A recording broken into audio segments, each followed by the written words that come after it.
Hello and welcome back to my channel.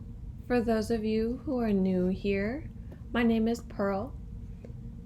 Today we are going to be reading The Star People, a Lakota story. This storybook was written and created by S.D. Nelson.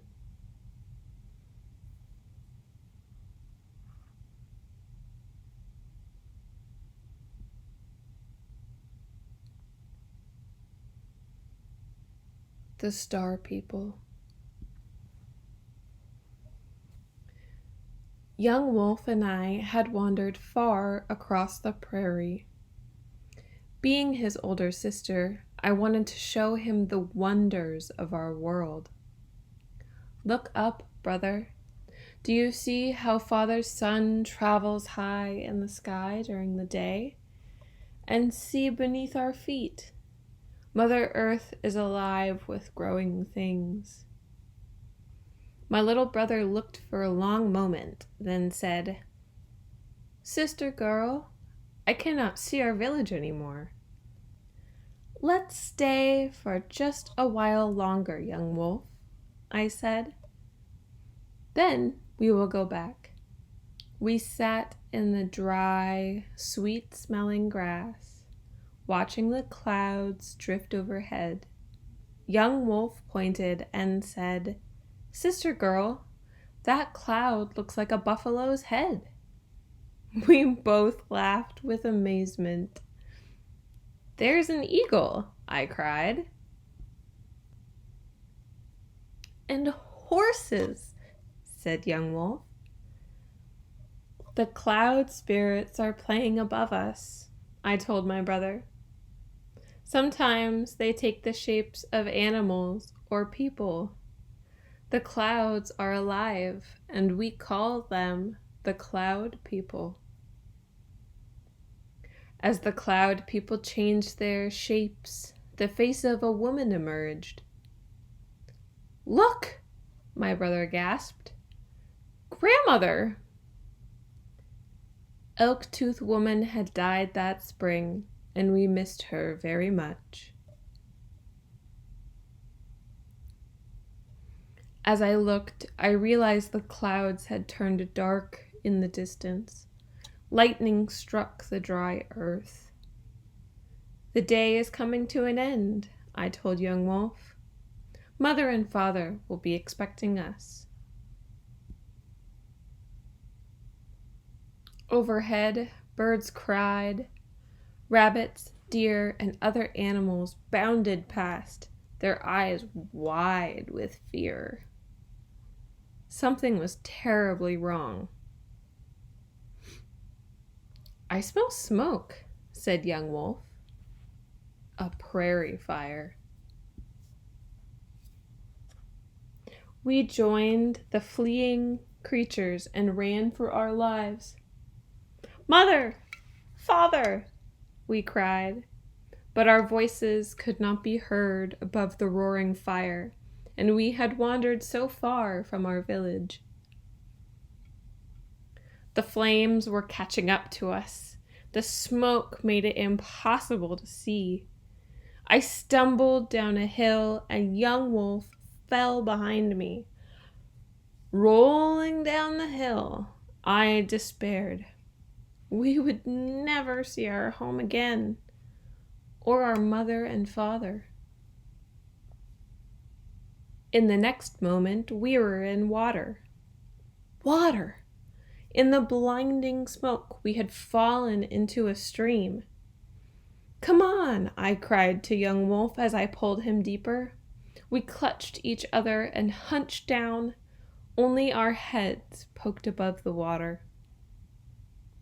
The fire leaped from bank to bank. Angry flames flew just over our heads.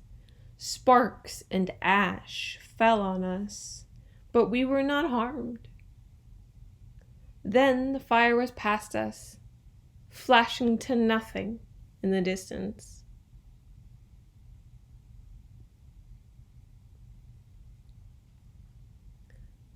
"Look, brother," I said to Young Wolf, who was softly crying.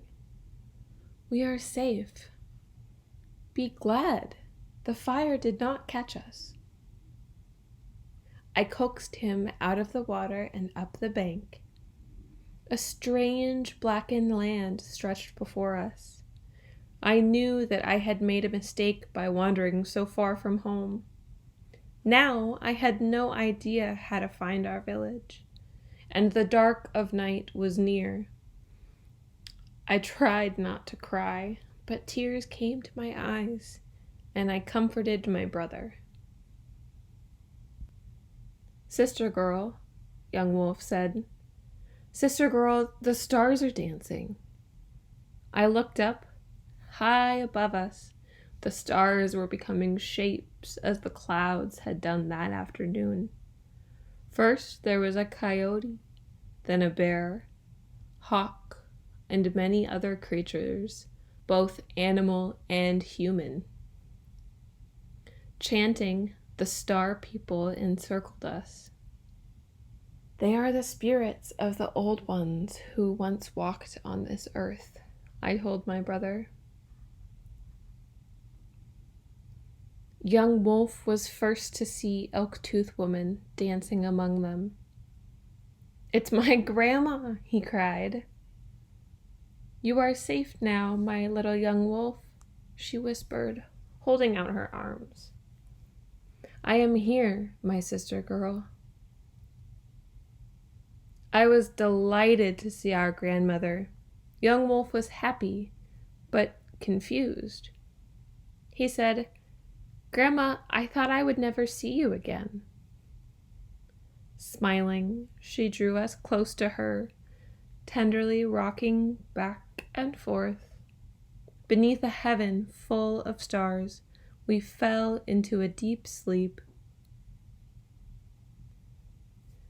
Young Wolf and I dreamed of green prairies and our village. In our dream, we could see our mother and father. Both were searching frantically for us. They feared the fire had taken our lives. We called to them, "We are here! We are safe!" But they could not hear us. In our dream, raindrops pattered upon the burned ground. Wildflowers grew and crickets chirped. Moths fluttered about in the cool moonlight. Creatures crawled from the safety of their burrows. Badger, lizard, turtle, rabbit.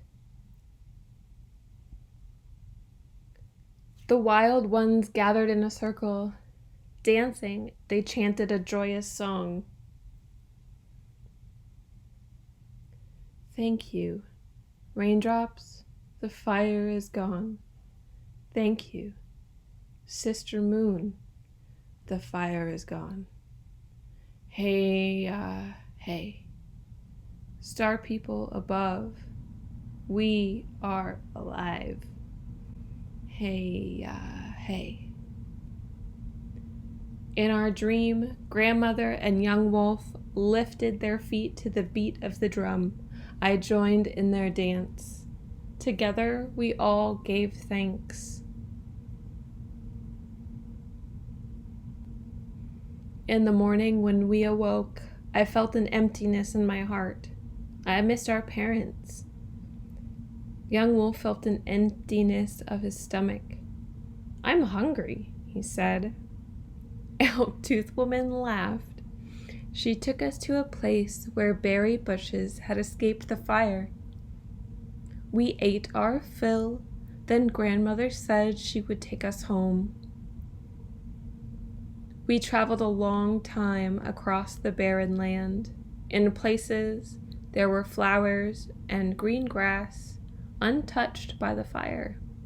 That was a sign of hope. Finally, we came to a hilltop. Looking down, young Wolf howled, "There's our village!" I turned to grandmother. "Our mother and father will be so happy to see you again." She shook her head. I can go no farther. I must return to my home in the sky." Young Wolf clutched Elk-Tooth Woman and would not let her go. Tears streamed down his round cheeks. I pleaded with her to stay. Drawing away from us, Grandmother smiled and said, "Don't worry, my sister girl, my young wolf. I will always be with you. The star people are always with you. Look up, and you will see me among the stars." So Young Wolf and I returned home safely. Our parents wept with joy to see their children, and then they were very angry with us for wandering so far from home. But ever after, when my little brother and I walked beneath the star-filled heavens, we felt comfort, for we knew our grandmother and all of the star people were watching over us.